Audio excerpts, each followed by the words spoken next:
અમદાવાદના સાણંદ તાલુકામાં દીપડા મુદ્દે વન વિભાગે મોટો ખુલાસો કર્યો છે। દીપડો અમદાવાદ આસપાસ વસવાટની શોધમાં હોવાનો દાવો કરવામાં આવ્યો છે।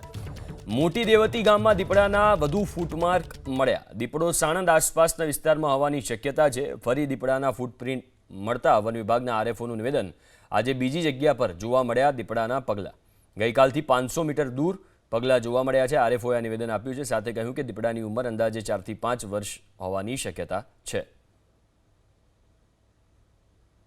સ્થળ તપાસ કરતા દીપડાના ફૂટમાર્ક્સ હોવાનું પુષ્ટિ થાય છે અત્યારે, અને એ અનુસંધાને આજુબાજુનો ફરીથી આગળનો વધારાનો સર્ચ વિસ્તાર કરીએ છીએ અને જરૂર જણાય ત્યાં પાંજરા મૂકી અને પાંજરે પુરાવા માટે આપણે બનતા પ્રયત્નો હાથ ધર્યા છે। હાલ તો જે ફૂટમાર્ક્સ જોવા મળે છે એના અનુસંધાને એક જ વન્ય પ્રાણી હોય એવું દેખાય છે।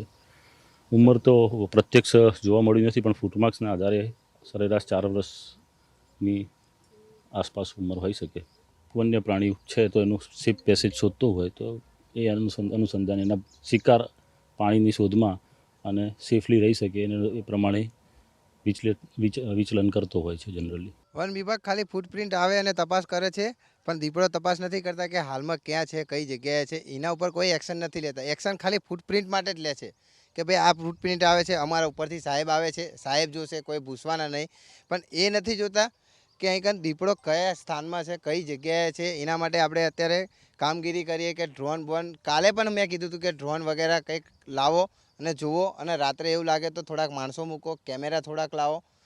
તો એમને પણ એવું કર્યું નથી કશું, અને આવે છે ખાલી અને જાય છે અને ફૂટપ્રિન્ટ માર્ક કરે છે, બસ એ ફૂટપ્રિન્ટથી જ સંતોષ છે।